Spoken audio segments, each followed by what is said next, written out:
लोरी ए लोरी। चंदा। हाँ तय। हाँ मैं। अरे तय कब आ गए? बस अभी चे आए हैं। ऐसे का? हाँ सुन तो। सुनाना। बड़े बिहनिया ले उठ के गरवा मल्ला ढील के दईहान को तेजा था भाई। तोर सुरता बड़ा सता थे। ऐसे का? जब तोर सुरता सता थे तो बर खाले बैठ के बांस बजावत तोरे सुरता करत रहता। तो बजा दे लोरी, चुप का बन। सुनत हस। सुनाना। अब जब तय आगे सुना तो ये बांस के का काम मोर मन में काहे सुनत हस? सुनाना। बड़े बिहनिया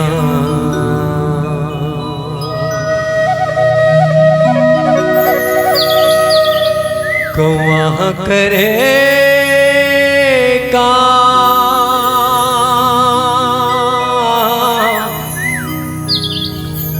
बिना बोले बताए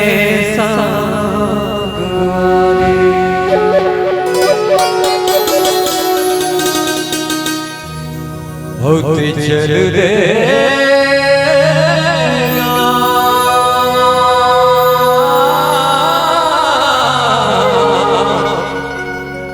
बिना बोले बताए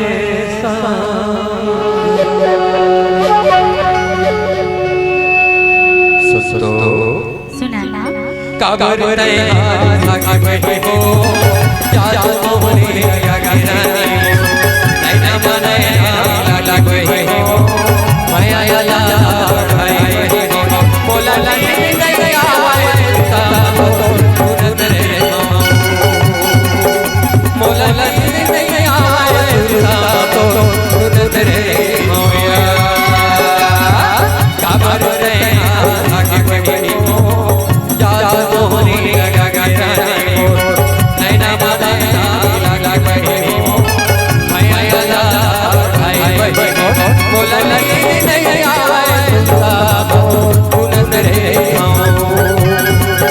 बोला लगे नहीं आए तूने तेरे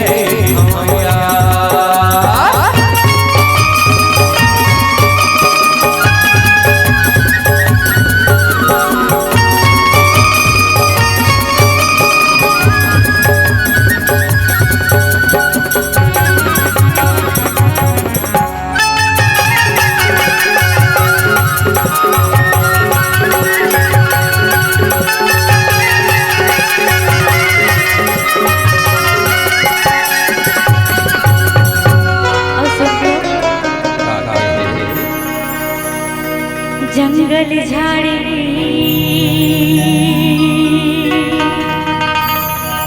मामन बढ़ेगा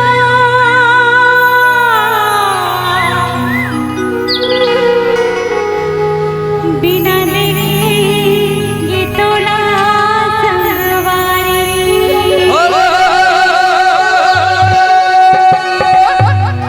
औ मोरो मन नहीं मारेगा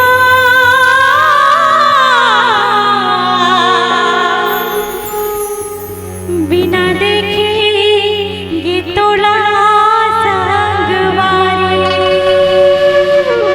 अच्छा सुनत है? बताना। हाँ झंझर संगीत बनना होता दुल्हा मरेगी हवा तोर का अब तो जिएगी कहीं मोरिया नहीं लागे मोला नहीं लागे मोला नहीं आवे सुरता मतो उनत रखवा मोला नहीं आवे सुरता मतो उनत रखवा।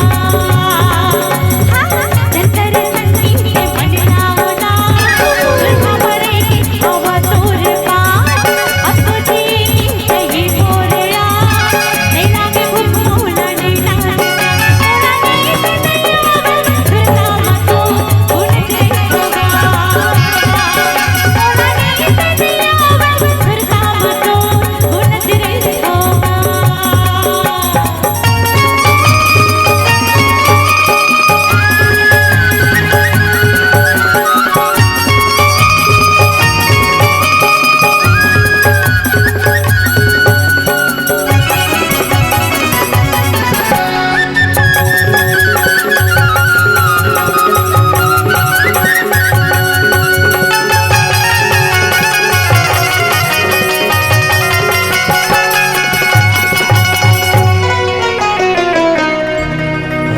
काकरी डाले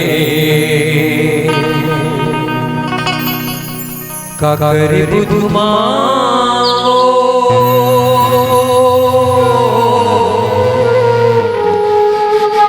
अनपानीला तिया रे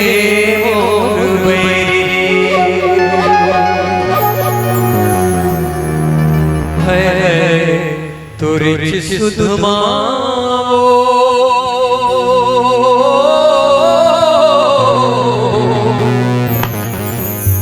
अनपानीला तिया मोर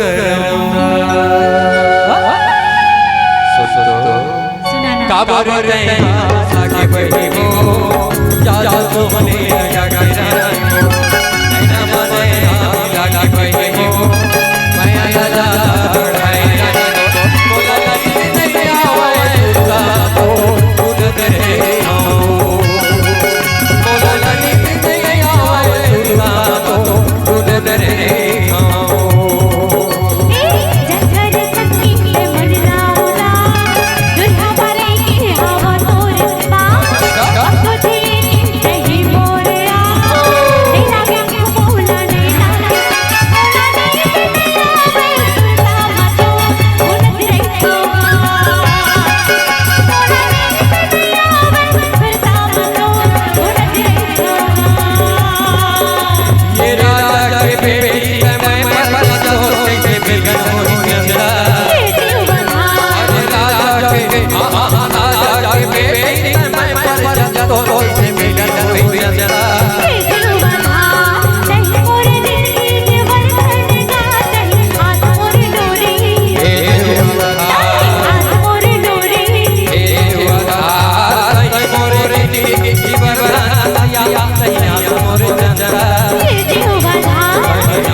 जान